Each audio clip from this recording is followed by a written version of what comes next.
What's one family saying or phrase you heard growing up that still sticks with you? Over dinner on Sunday, my mother leaned across the table with that sharp little smile of hers, the one that could slice through any fragile sense of dignity I might have had left, and she told me, very plainly, that I would never match my sister's looks or success. She said it like it was a fact, the way you'd say water is wet or grass is green, her tone casual enough that the others around the table didn't even flinch. My father chuckled under his breath, not because he found it funny, but because he never knew how to deal with her words, and it was easier to laugh than to admit how cruel she could be. My sister, Ashley, shifted in her seat and pretended to be fascinated by the mashed potatoes, as though staring hard enough at starch could make her disappear. And me, I sat there, chewing slowly, pretending the bite in my mouth wasn't turning to ash. I had lived through versions of this scene my whole life, but something about the way she said it that evening felt final, like a verdict stamped in permanent ink. My mother had spent decades polishing Ashley into the golden child, piano recitals, cheerleading trophies, a carefully chosen college that she still brags about to anyone with working ears. And Ashley, for all her forced modesty, never resisted being placed on that pedestal. Meanwhile, I was expected to quietly orbit, to clap when the spotlight hit my sister, and to accept the role of the plain, practical one who kept things running but never drew attention. That night, over roast chicken and overcooked broccoli, my mother didn't just state her preference, she carved it into stone. I didn't argue. I didn't roll my eyes or beg her to see me differently. Instead, I finished my food, set down my fork, and listened to the sound of the clock ticking in the corner. Ashley finally glanced at me, just for a second, her eyes apologetic, but she said nothing. That's the thing about my sister, she never defends me, because defending me would risk cracking the image Mom built around her, and Ashley has always been too afraid of what it would mean to step down from that pedestal. When the plates were cleared, my mother dropped her napkin on top of mine, a casual little gesture as though I was the maid. She didn't thank me for cooking half the meal, or for cleaning up the rest. She just got up and began chatting with my father about a neighbor's new car. I gathered the dishes, rinsed them under scalding water, and stacked them neatly in the dishwasher. The silence in the kitchen was suffocating, but at least it was honest. Nobody came to help me. Nobody asked if I was okay. It was as if my mother's words had already erased me from the room, and they were simply adjusting to life without me. When I finally stepped into the hallway to say goodbye, Mom barely turned her head. "Drive safe," she muttered, her voice sharp from the glass of wine she had nursed through dinner. My father gave me the kind of smile you give a coworker you don't want to talk to but need to acknowledge. Ashley hugged me, quickly and without much warmth, like she knew she should but didn't want to linger. I could smell her expensive perfume, the one Mom always bought her for Christmas, and it only made me more aware of the cheap drugstore lotion clinging to my own skin. I walked out the door without a word. I didn't slam it, though God knows I wanted to. I didn't cry in the car either, even though my chest was tight and my throat burned like I'd swallowed hot coals. Instead, I turned the ignition, drove down their neat suburban street lined with trimmed hedges and smug little mailboxes, and promised myself something I hadn't said out loud in years. This time, I wouldn't let it slide. The funny thing is, silence can be louder than screaming. When you scream, people can dismiss you as dramatic, emotional, unstable. But when you go quiet, when you stop answering calls, stop showing up, stop playing the part you've been assigned, that silence echoes. It unsettles them. They start to wonder what you're planning, or if maybe you finally slipped free of their grip. As I drove home, headlights cutting through the dark, I realized my greatest weapon wasn't confrontation, it was retreat. I got home to my tiny apartment, a space that felt even smaller after an evening spent in the shadow of their large, pristine house. I poured myself a glass of cheap red wine, curled up on the couch, and stared at my phone. No messages. No missed calls. Nothing. It was like I had already disappeared. And yet, I couldn't stop replaying the look on Ashley's face when Mom delivered her latest insult, the flicker of guilt, the flash of discomfort, the quick glance at me that she aborted before it turned into anything real. For once, I thought, maybe she knows. Maybe she feels it too. But I didn't text her. I didn't call. I let the night stretch long and quiet, let their words settle like dust, and decided that the next move would not be theirs to make. If my mother wanted to declare me inferior, then she could live with the silence that followed. And if Ashley wanted to stay on that pedestal, she could enjoy the view alone. What they didn't realize, and what I didn't fully admit to myself yet, was that I wasn't walking away in defeat. I was walking away to build a different kind of power, one they wouldn't see coming until it was too late. I didn't slam the door. I didn't scream. But trust me, walking away was the loudest thing I've ever done. On Monday morning, the apartment felt like a motel room after checkout, not because anything had changed on the shelves, but because something inside me had finally packed, signed the receipt, and walked away. And in that strange new light, I made coffee that tasted less like defeat and more like intention, then opened my laptop and began the quiet work that always rattles self-appointed monarchs more than any argument ever could. The kind of work that looks like nothing on the outside and yet rearranges the furniture in other people's heads. I left the family group chat without a farewell and archived the thread so the silence would not blink at me from the top of the screen, then set custom filters that sent every message from my mother straight into a folder labeled Museum. Where future historians could argue over context without interrupting my day, I removed their birthdays from my calendar and dropped the shared grocery list we had used for a decade, the one I maintained while being told I was unreliable, and as each digital cord loosened, I felt the pull on my ribs ease just a bit, like a too-tight bra unhooked at last in a quiet hallway. There is an odd liberty in acknowledging accounting as autobiography, because the subscriptions you pay for tell a more honest story than any family anecdote. So I opened the spreadsheet I keep for my own sanity and highlighted every line item that had nothing to do with my life and everything to do with theirs, the little gifts that had grown legs and moved into obligation. The streaming service my mother used to watch her legacy melodramas, the extra tablet line that belonged to Ashley and was supposed to be temporary, the shared design software seat that let her edit those glossy posts about discipline and grace that people liked by the thousands, and one by one I reclaimed what bore my name and my credit card.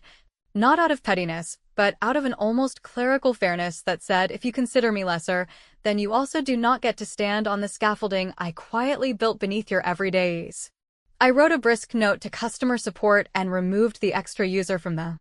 design app, flipped the switch on the tablet line that had hummed along unnoticed for years, and changed the password on the streaming service to something long and unpoetic, then sat back and waited for the first tremor to run through the polished surface of their afternoon.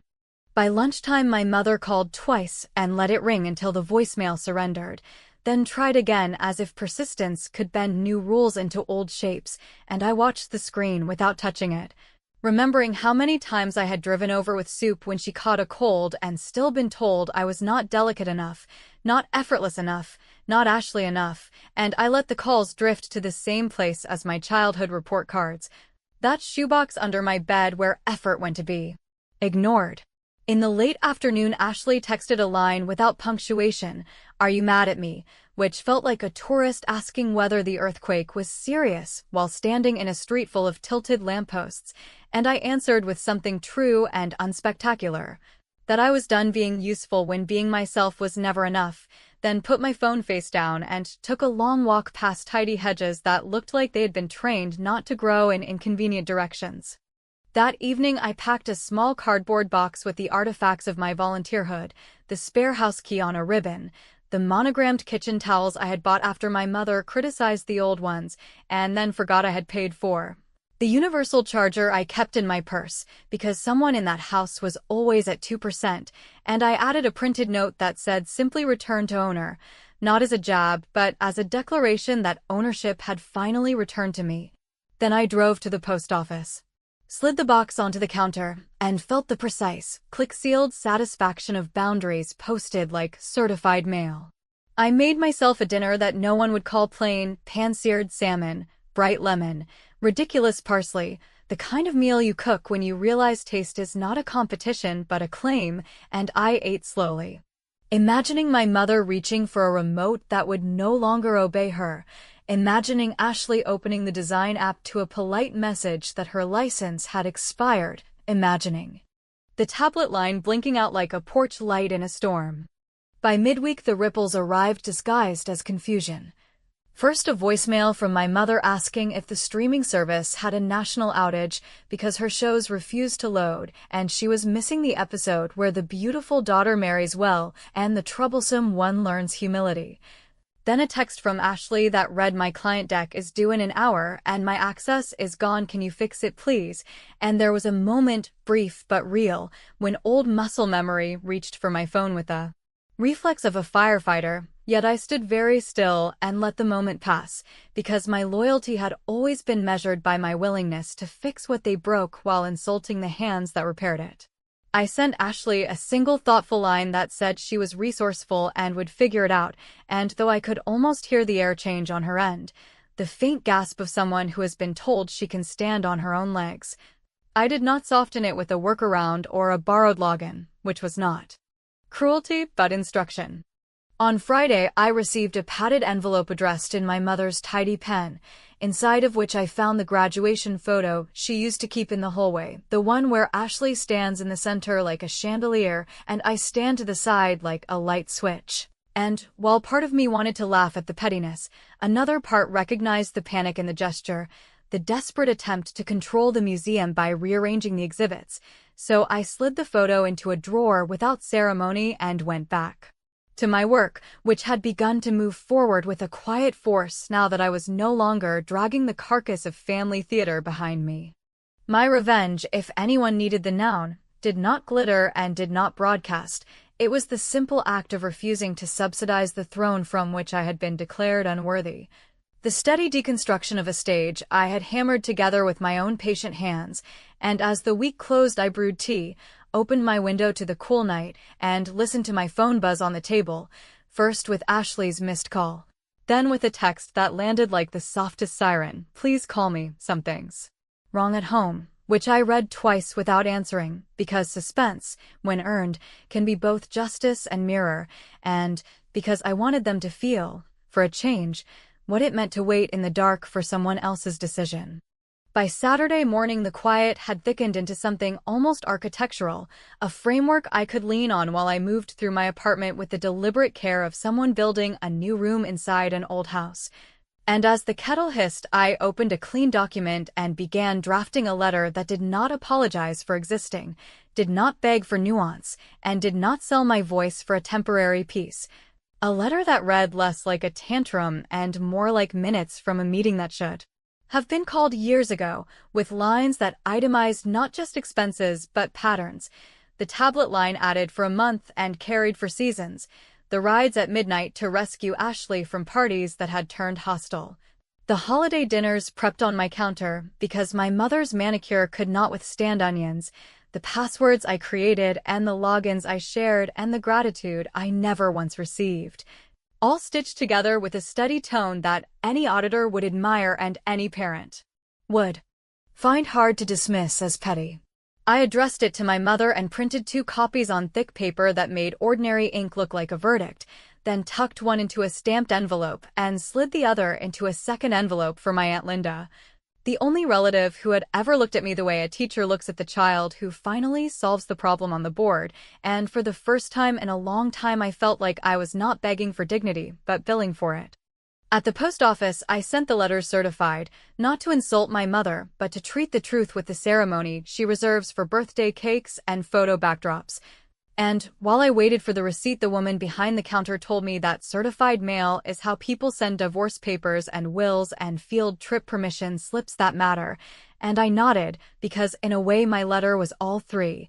A severance from a role I never auditioned for, a testament about inheritance of respect, and a permission slip to take my own life out of the chaperone bus and into the driver's seat. On the way home, I stopped by a print shop and had 10 years of digital photos developed, not the glossy favorites my mother framed in the hallway, but the forgotten ones where I stand in a kitchen with sleeves rolled up while everyone else leans into laughter. The candid shots that show who built the scaffold beneath the golden chandelier, and I slipped those into a simple craft album with clear sleeves and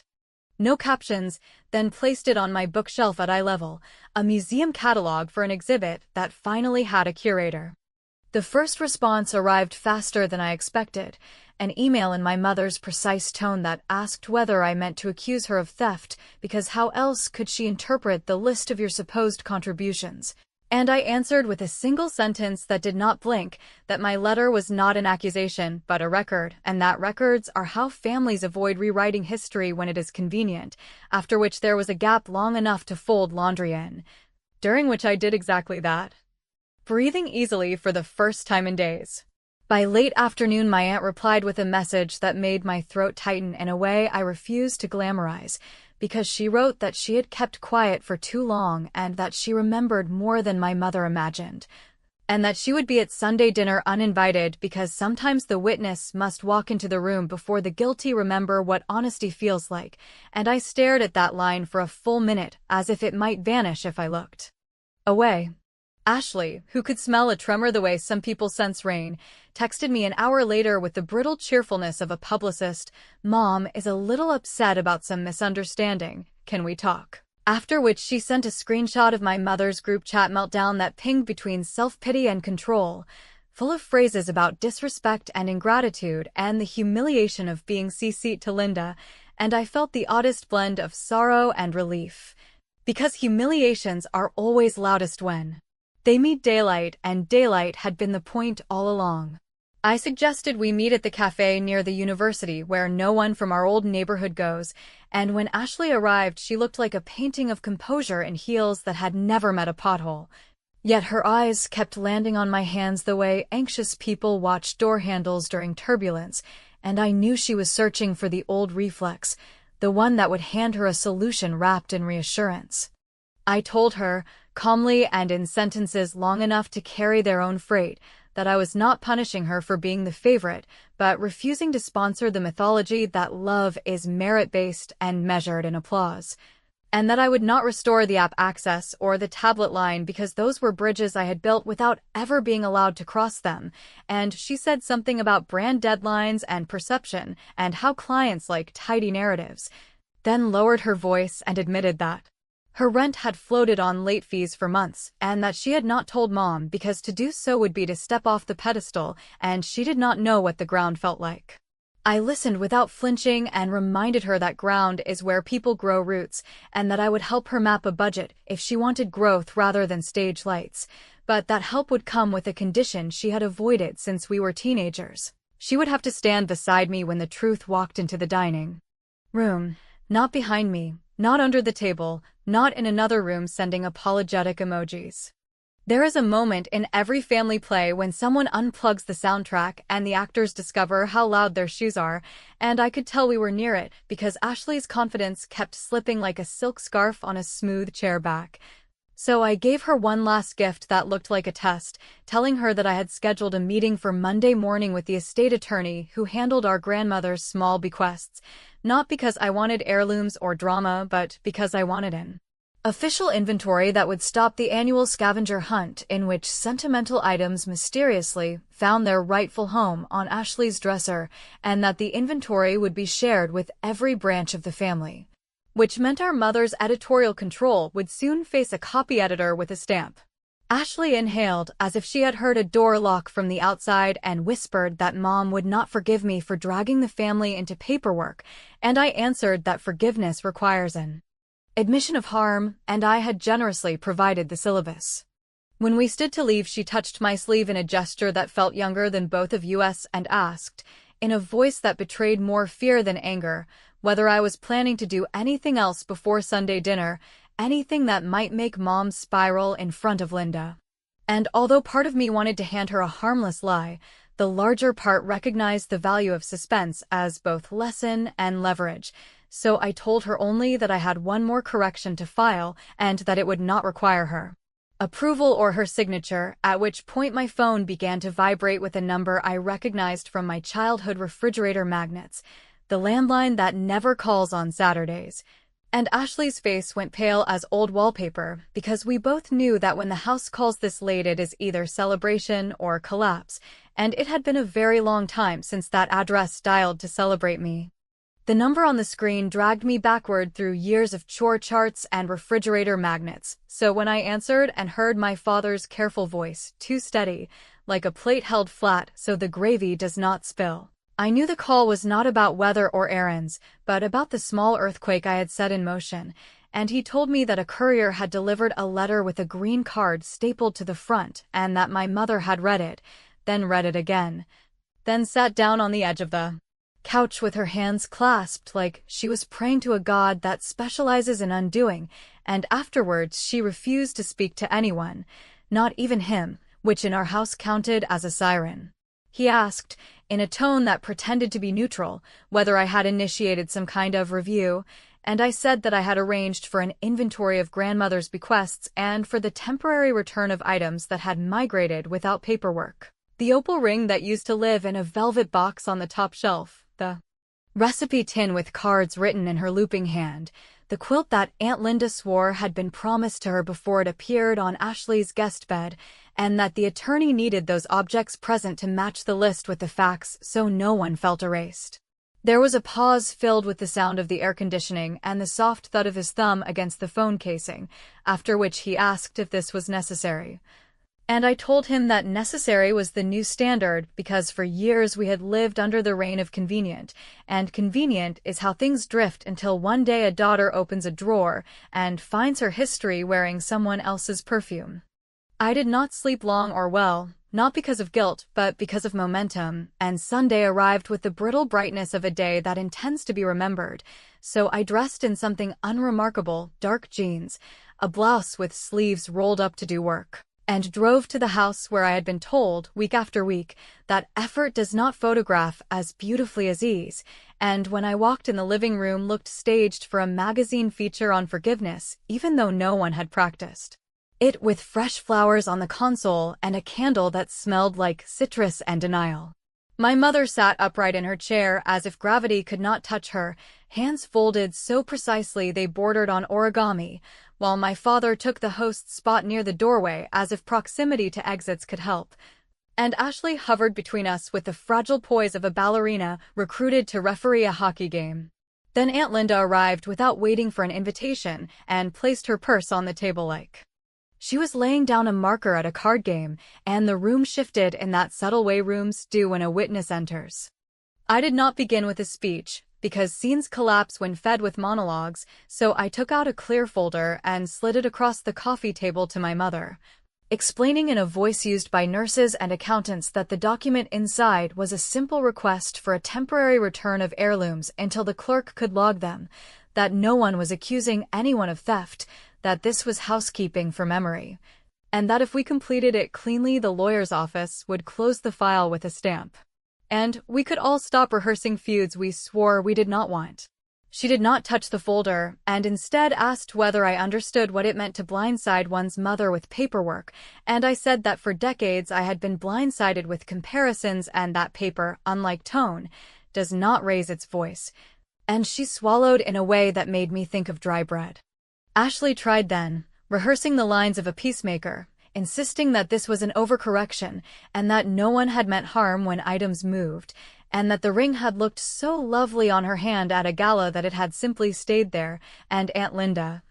who had worn the patience of a patient woman for a lifetime, leaned forward and said that heirlooms do not choose owners, owners choose heirlooms, and that choosing had gone one way for as long as she could remember. My father suggested we all sit down to dinner and talk while we ate because chewing buys time, and we moved to the table where the roast glistened and the crystal knew its angles, yet forks hovered, untouched,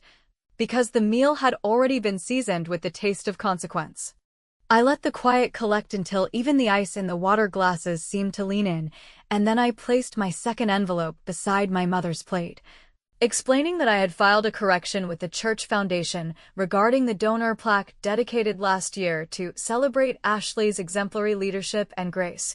A plaque funded by money from our grandmother's savings that had been described to the committee as Mom's contribution in honor of the daughter, who carries our family's standard. A plaque that would now be re-engraved, per donor intent and documented correspondence, to honor our grandmother by her own name and to recognize the many unnamed hands in this family who cooked, cleaned, hauled chairs, and signed checks without applause.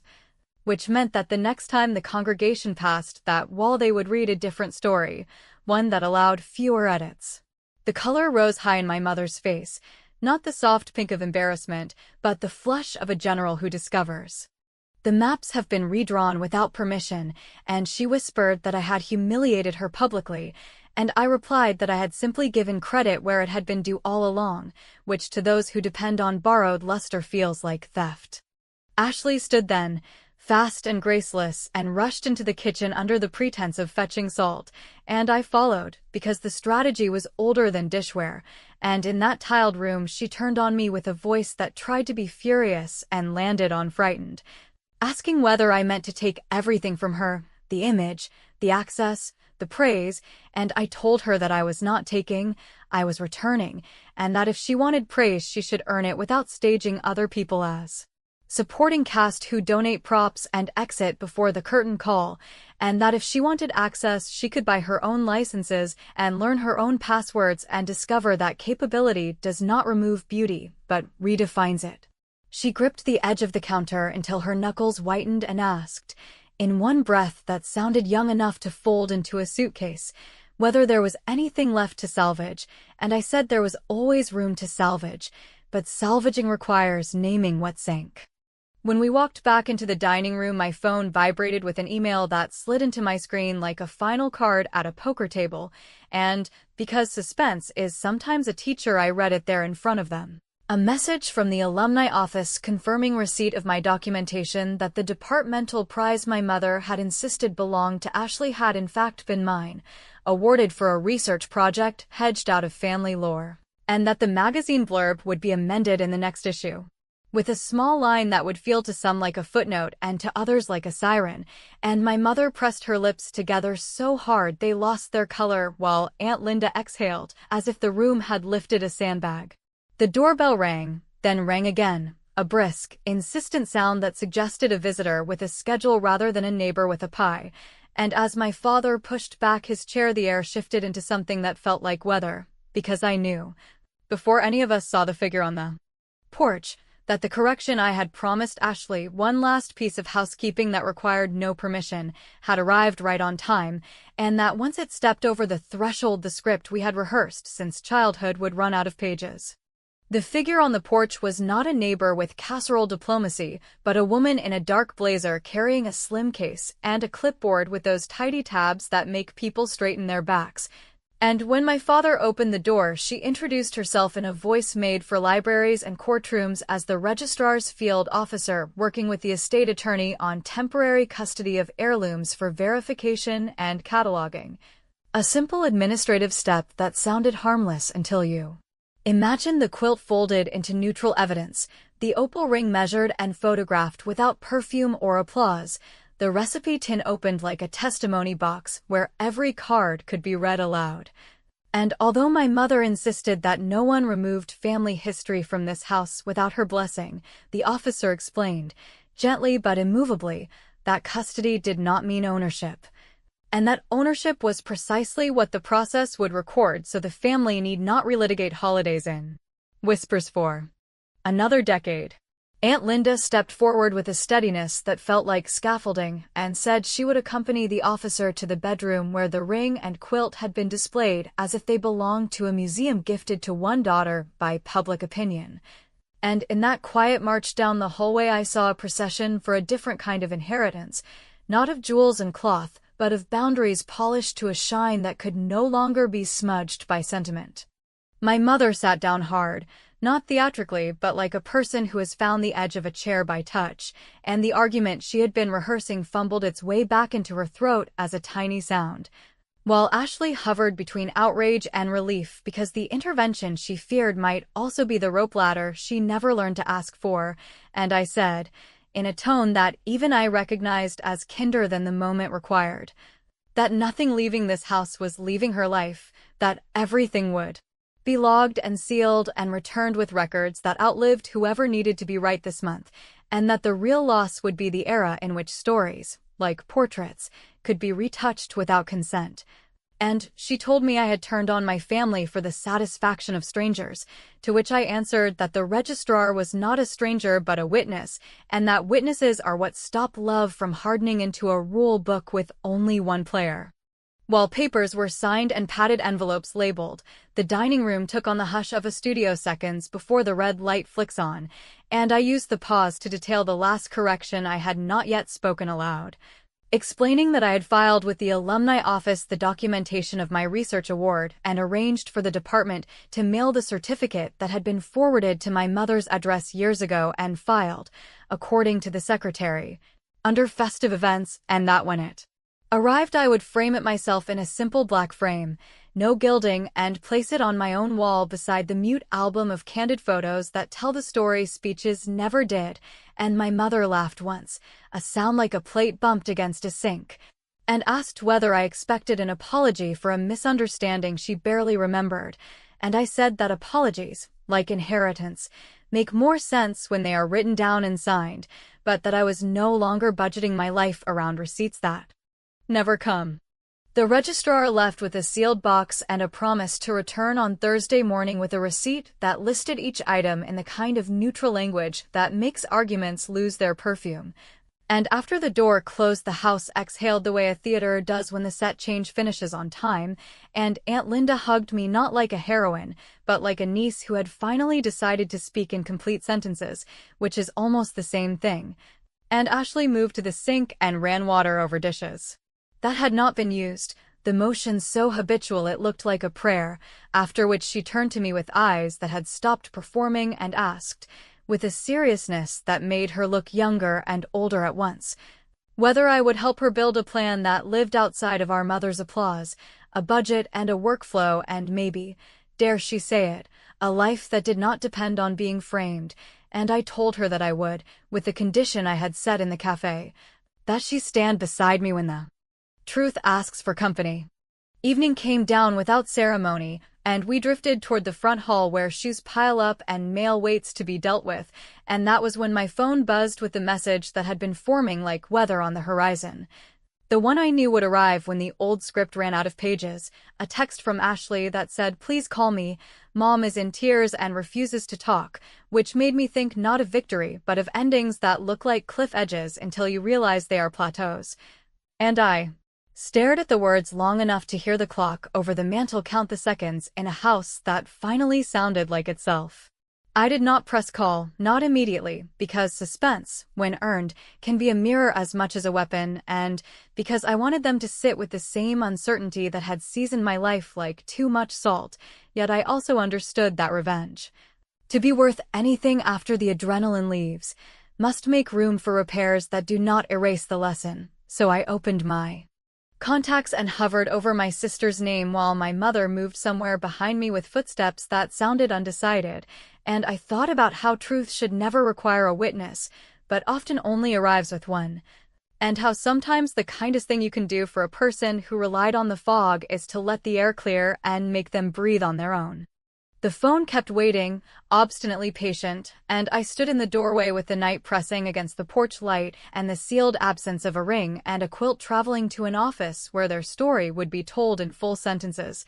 And I understood that whatever I chose in that moment would not fix a decade or break it further. It would simply mark the spot where I decided whether to be a daughter who returns calls to stop tears or a woman who teaches that silence is not abandonment, but instruction, and I smiled. Not because any of this felt triumphant, but because the choice finally belonged to me in a way it never had before, and I let the phone ring once on purpose, listening to its small insistence, and then, with my thumb hovering like a diver at the end of a board, I made a decision I will not narrate, which may frustrate anyone hungry for clean endings, yet I have learned that some stories keep their power by refusing the last line, and that is a kind of mercy too.